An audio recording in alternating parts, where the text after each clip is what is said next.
방심하고 준비가 미흡했던 곳에서는 감염이 확산된다는 점을 알려준다라고 생각합니다. 방역 수칙 준수 노력을 당부드리며 특히 수도권의 경우 더 한층 경각심을 가지고 노력해 주시기 바랍니다.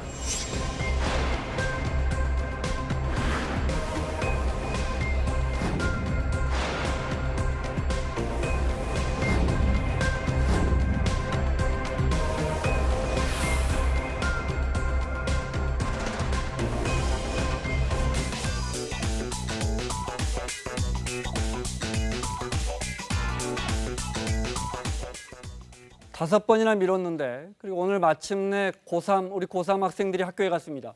하지만 인천에서는 학생 2명이 확진 판정을 받으면서 60여 고등학교, 인천 관내 60여 고등학교 고3 학생들이 다시 집으로 갔습니다.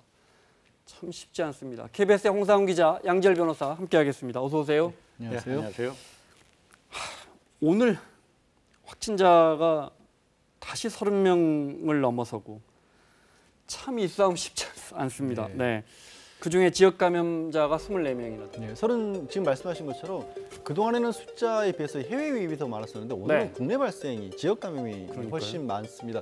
그중에 이태원 클럽 관련해서 아직도 저렇게 많아요. 네, 계속해서 네. 뭐 3차 지금 확진자까지 나오고 있는 상황이고 또 이제 국내 대형 병원 중에서는 처음으로 삼성 서울병원에서 관련자가 계속해서 3명이 더 네. 추가가 돼서 이렇게 24명이나 처음에 나온 간호사분 있고 그 동료 의료인들이 3명이 있고 이게 이제 오늘 새벽 0시까지니까요. 우리 추가로 한 명이 지역에서 더 관련 있는 분이 감염돼서 삼성 서울병원 관련해서는 모두 5명인데 일단 이건 어제 나온 걸 오늘 발표하니까요. 같이 확 네. 더해서 발표한 거예요. 네, 그렇습니다. 고3부터 이제 등교를 시작했습니다. 네, 오늘부터. 고3이니까요. 80여일 만에 학교 갔습니다. 네, 이게 학사 일정 때문에 더 이상 미룰 수도 없다면서요. 그렇죠. 네. 고3 학생이 우리나라 전체로 보면 한 45만 명 정도 되거든요. 네. 근데 분명히 학교를 등교를 시작하면은 코로나 이 확진자가 더 늘 거는 당연합니다. 네. 당연하겠죠. 그렇지만은 고3 중에 일부는 이제 대학에 진출할 거고 또 일부는 또 사회에 진출할 건데 언제까지 코로나 때문에 이 학생들을 갖다가 이 장래를 이제 유보시킬 수가 있겠느냐. 그런 점에서 어쨌든 코로나 확진자가 더 늘린다 하더라도 네. 그 정도는 이제 우리 병원 진료 시스템이나 방역 시스템이 커버할 수 있다, 감당할 수 있다, 통제할 수 있다 이런 일종의 자신감 그런 네. 부분에서 학교를 이제 오늘부터 네. 고3이 이제 등교가 됐고 지금 그래픽으로 보시는 것처럼 이렇게 계속 학교를 가는 게 아니고 학년별로. 그렇죠. 네. 고등학교 2학년하고 1학년은 그래서 격주로 네. 아니면 격일로 저것도 저 학교장이나 교육감의 재량에 따라 얼마든지 이렇게. 그렇죠. 네, 그리고 또 융통성 중학생이나 있게. 뭐 초등학교는 일주일에 한 번 정도 아니면 네. 한 번이나 2번. 아까 말씀하신 대로 교육 교장 네. 그 학교장의 재량에 재량에 따라서 따라서. 네. 할 수 있는 거죠. 네. 자, 우리 고3 학생들 80일 만에 학교 가는 영상 잠깐 볼까요? 네. 석 달 만에 학교 갑니다. 네. 또 일찍 일어나려니까 또 힘들고. 마스크 쓰고 정말 오랜만에 선생님께 인사도 하고 발열 체크하고. 네. 잘 지냈어? 자, 머리 이렇게 나를 봐봐. 정면으로. 네. 들어갈 때 또 발열 체크하고 교실에서는 뭐 하여튼 최대한 이렇게 떨어져서 앉고요. 네. 여기 급식실인데 네. 이렇게 저 파티션도 이렇게 뭐라 합니까? 칸막이도. 아크릴병. 네. 저 엑스표 저긴 앉지 마봐. 교실에서는 네. 환기가 잘 될 수 있도록 하는 것들을 저희가 꾸준히 교육하고 지도를 하고 있습니다. 등교 시에도 간격을 띄워서 아이들이 발열 체크를 하고 또 손 소독을 하고 입시를 하도록 하고 있고요. 일단 되게 떨리기도 하고 이제 앞으로 어떻게 될지 확실하지가 않으니까 그것 때문에 더 무섭기도 한 것 같아요. 원래도 부담이 컸지만 이렇게 뭐 불확실성이 더해지면서 더 마음이 불안해진 것 같아요. 학생도 불안하다는데 뭐 학부모도 불안하고 다 불안합니다. 아까 제가 YTN 방송을 봤더니 선생님 인터뷰하는데 점심시간에 학생들 모이는 것까지도 다 관찰하는 선생님들 배정한 거예요. 그래서 아마도 지금 점심시간 지났군요. 네, 만약에 이제 아이들 서너 명이 모여서 좀 너무 스킨십이라 할까요? 너무 재밌게 이야기하고 있거나 딱 붙어서 이야기하면 좀 떨어져라 예. 지금 이러고 있는 것 같아요. 그러니까 네. 자막에 반갑다 얘들하고 나갔는데 네. 아이들끼리 반가워할 수 없게 만드는 거죠. 사실 네. 학교에 갔는데 교실에 일단 그렇죠. 짝이 없습니다. 네. 옆에서 이렇게 얘기를 주고받으면 안 되는 거고요. 다 마스크 쓰고 있어야 되는 건 물론이고 네. 그다음에 뭐 학교 다닐 때 생각해 보시면 제일 뭐 재밌었던 시간 같은 게 뭐 밥 먹는 시간 아니 점심 시간 네. 급식 시간이잖아요. 급식 시간에 서로 교차에 앉으면서 얘기 못하도록 칸막이까지 내려지는 상황이고 네. 또 당연히 음악이나 체육 같은 거 활동을 하면서 나름대로 이제 스트레스 해소 같은 것도 학교에서 이루어지는데 그거 모여서 못하게 되지 않습니까? 그러니까요. 또 네. 선생님들 지금 들어오실 때부터 다 발열 검사하고 있고 또 심지어는 반을 나눠서 한쪽은 이제 원격으로 강의를 듣고 한쪽은 선생님을 네. 직접 만나는 그런 경우가 이루어지다 보니까 학교에 가기는 가지만 예전 같은 그런 모습은 네. 정말 찾아보기 어려운 상황이죠. 네, 여러 학교의 고3 오늘 처음 등교한 고3 학생들의 사진들을 보셨습니다. 시험도 봐야 되는데 그것도 쉽지 않을 거고. 시험 쉽지 않고요. 굉장히 급하게 일정이 잡혀 있습니다. 네. 일단 먼저 고3 학생들은 전국 학력평가 예전에 이제 모의고사라는 이름으로 해서 네. 전국에서 내가 어느 정도 위치에 있는지를 평가를 받아봐야 되는데 아직까지 그걸 못 받아본 겁니다. 그래서 이거를 당장 치러야 되는 건데 이 시험 어찌 될지도 걱정스러운 상황이고 중간고사 못 봤죠. 이미 중간고사 시즌 놓쳤으니까요. 네. 뭐 기말고사 봐야 될 거고 중간에 또 모의고사도 봐야 될 거고 일단 수능 같은 경우는 더 이상은 미루지 않겠다고 했지만 2주간 미뤄진 상황이지 않습니까? 그래서 그 일정들을 진행하는 것만으로도 사실 뭐 학생들 같은 경우에는 뭐 알아서 지금 공부에 집중할 수밖에 없는 그런 상황이죠. 네. 근데 우리나 되니까 학생들 학교 갑니다. 저 선진국 1학기 포기한 거기는 이제 우리 학기제가 다르지만 한 반학기를 포기한 나라가 정말 많습니다. 인천에서는 아마 이게 저 이태원 클럽발로 저 인천에 강사 있고 해서 지금 요즘 거짓말한 강사. 그렇죠. 예. 네. 인천에서는 또 하필 고3 학생 2명이 확진 판정 받아서 또 수십여 개 학교에서 다시 집에 가라고 하고 오늘 그랬나 보다요. 그러니까 인천에는 66개 학교가 이제 다시 이 2명의 확진 학생이 발견되면서 이제 다시 이제 집으로 돌아가라 했는데 저는 사실 이 학생 2명이 만나면 정말 칭찬해주고 싶더라고요. 이게 어떻게 발견이 됐냐면 네. 그 인천에 있는 그 비전 프라자라는 이 건물에 네. 코인 노래방 요즘 젊은 학생들 자주 하는 그 그렇습니다. 동전 넣는 네. 동전 노래방 있잖아요. 거길 갔었는데 지난 6일에 여기서 그러니까 확진자들이 다수 발견된 이 동선이 그 이태원 그 거짓말한 강사의 네, 네. 학원 수강생이 거기 갔다가 확진이 됐다라는 뉴스를 접하고 네. 문자가 왔다는 거예요. 스마트폰에. 네. 그러니까 자기가 제발 이 학생 2명이 제발로 걸어서 보건소 가서 나 거기 간 적 있는데 아, 그래요? 나 한번 검사 좀 해봐라 이랬다는 거예요. 그래서 네. 이제 어제 새벽에 그 정말 오늘 새벽에 칭찬받을 일입니다. 네. 그럼요. 그 거짓말한 강사가 자기가 그야말로 그 직업이 없다. 네. 학원 나 가르치지 않는다라고 해서 얼마나 많은 그야말로 이 나비 효과가 그래서 불러일으켰습니까? 그 강사에게 배운 학생들이 확진이 됐고 그 학생들이 다녀온 노래방에 이 인천의 고등학생 2명이 갔다 왔는데 그렇죠. 저희가 그 동선에 걸리니까 저희 한번 검사해 주세요. 이렇게 자발적으로. 자기 발로 찾아갔다는 거예요. 정말- 이게 바로 정말 시민 네. 의식이죠. 그렇습니다. 자, 등교가 시작됐습니다.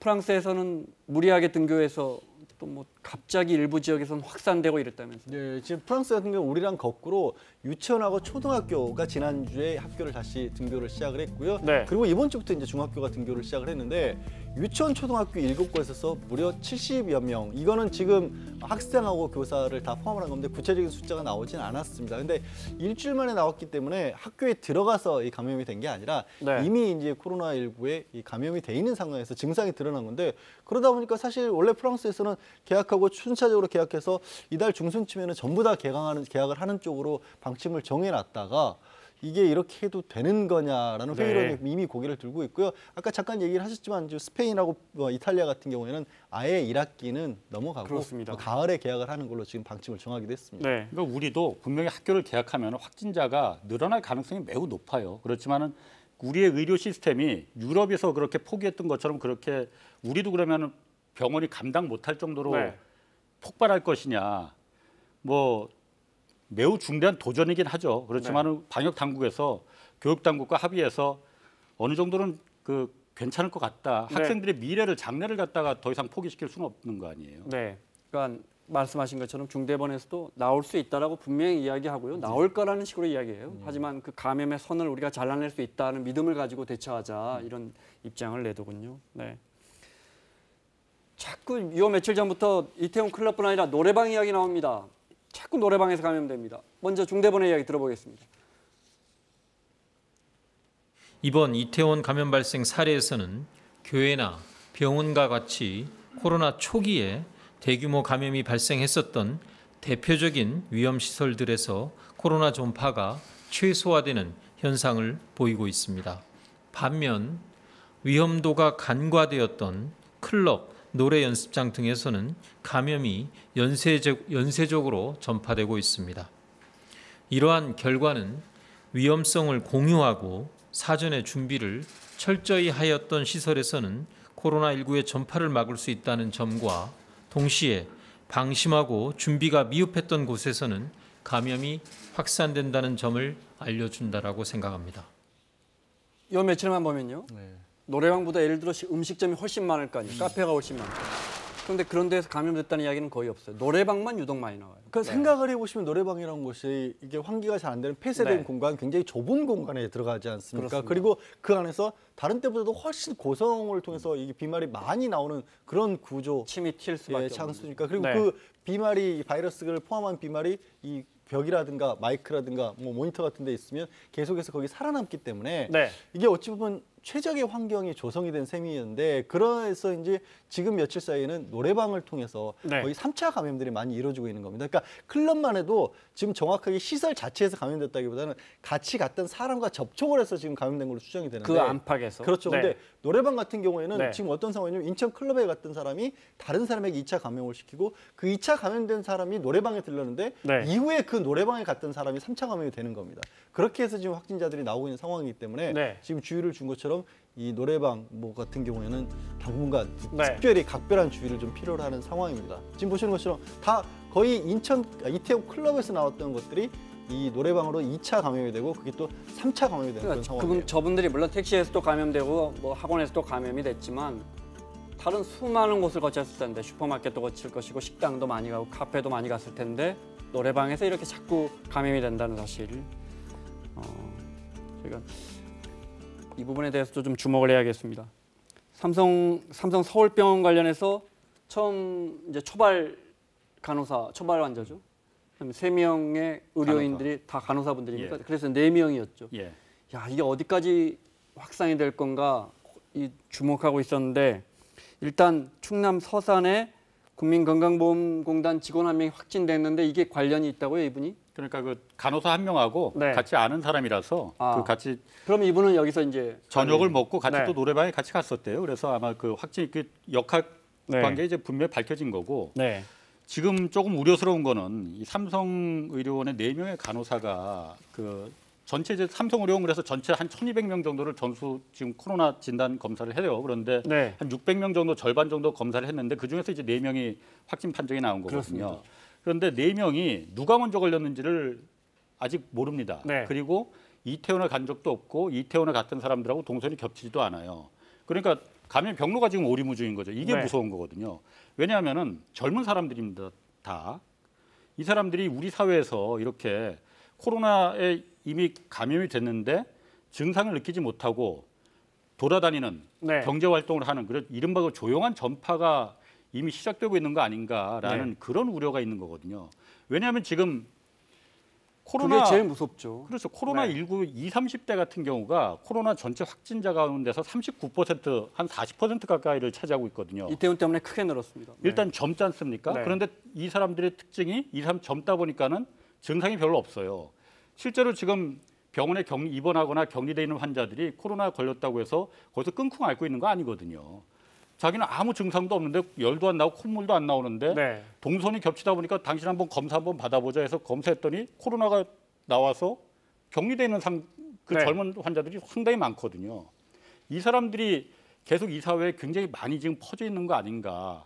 왜냐 이 삼성의료원 4명의 간호사가 어디서 감염이 됐는지가 네. 도저히 모르겠다는 거죠. 그런 맥락으로 우리가 지금 입대장병들 자꾸 저 클럽 같은 데 갔다 오고 이래서 감염이 되니까 확진자가 나오니까 정부가 군대 입대하는 장병들은 전부 검사한다 해서 네. 처음으로 3,800여 명인가 했어요. 예. 말씀하신 것처럼 그때 왜 뉴욕에서는 그때도 공교롭게 3,000여 명 무작위로 했는데 그때 14%인가가 양성이 나와서 야, 이 병원에 있는 1.4%보다 10배다. 실제 숨어 있는 건 우리도 입대하는 장병들을 이렇게 그 전국에서 오는 청년들을 알 거예요.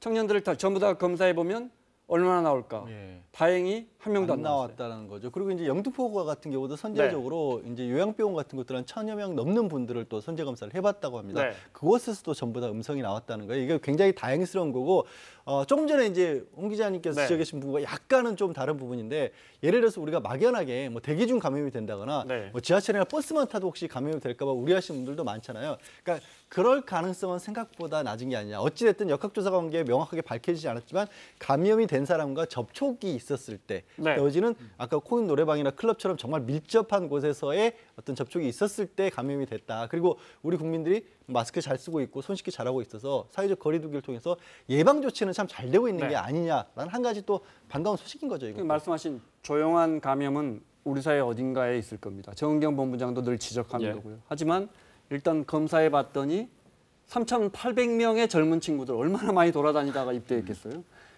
없다는 것은 굉장히 긍정적인 신호 아닌가. 예. 네. 그런데 저- 이미 네. 한번 걸려서 항체 검사를 한 게 아니니까 네. 이미 한번 걸렸다가 바이러스가 다 소멸되고 그랬을 수도 있습니다. 그랬을 수도 있죠. 네, 바이러스 현재가 없다는 거고. 네, 아. 그렇습니다. 그 모더나입니까? 예. 그 발음이 미국에서 그 백신 45명인가 임상 일상했는데 예. 전부 다 항체 생겼다는. 예, 네. 45명 임상 검사를 해서 일상입니다. 말씀하신 네. 것처럼 3단계를 거치는 일상 검사를 했었는데 45명을 15명씩 세 급으로 나눠서 네. 이게 용량을 조금씩 달리해서 이게 투약을 했다고 합니다. 그런데 여기서 이 전부 다 항체가 생겼고 이른바 중화항체라고 해서 바이러스에 저항할 수 있는 항체도 8명이나 나왔다. 그리고 네. 가장 적은 용량을 투여한 그룹에서 사실상 완치자와 비슷한 정도였고 이거를 조금만 용량을 높였을 때에도 완치자들보다 훨씬 높은 수준의 항체가 개발이 나왔다라고 네. 해서 정말 미국이 전 세계가 사실 발칵 뒤집혔죠. 부재인가요? 미국 증시 폭등하고 그랬어요. 네. 그런데 하루 지나서 흥분을 가라앉히고 봤더니 관련된 데이터들을 많이 공개하지 않아서 그게 이게 전문가들은 이게 결과에 말밖에 없는 거다. 네. 무엇보다 가장 중요한 게 이게 실제로 연령대 같은 것들도 공개가 안 됐다고 합니다.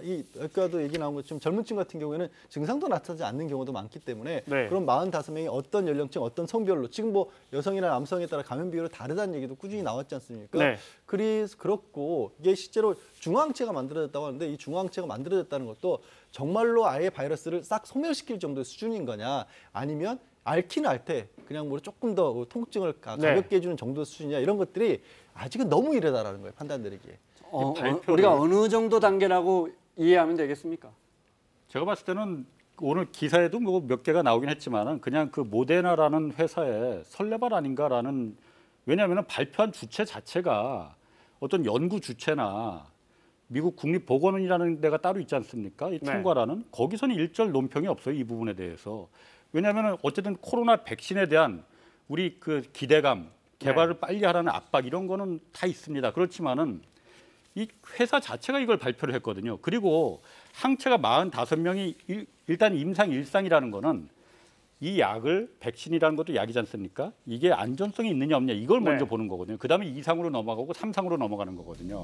통상 그래서 일상 한 단계를 거칠 때마다 실험 기간이 한 1년에서 2년 정도 걸려요. 그 단계마다 우리 같으면 식약처에서 전부 허가받아야 하고 이상 들어가는 것 자체도 또 허가받아야 되고 그렇죠. 그렇습니다. 네. 그렇기 때문에 일단 임상 일상 단계에서 이게 항체가 다 생겼고 중화항체라는 게 그러니까 그 바이러스를 무력화시키는 공격하는 그 중화항체가 그 생겨야 다시 그 병에 걸리지 않습니다. 그렇죠. 네. 그런데 다른 항체들이 그럼 37명은 어떤 항체가 생긴 거냐? 항체가 생긴다고 해서 우리가 바이러스를 다 막아주는 게 아니에요. 어떤 경우에는 그 항체가 오히려 우리 뭐 바이러스가 몸속에 들어오는 문을 열어주는 역할을 하는 경우도 있거든요.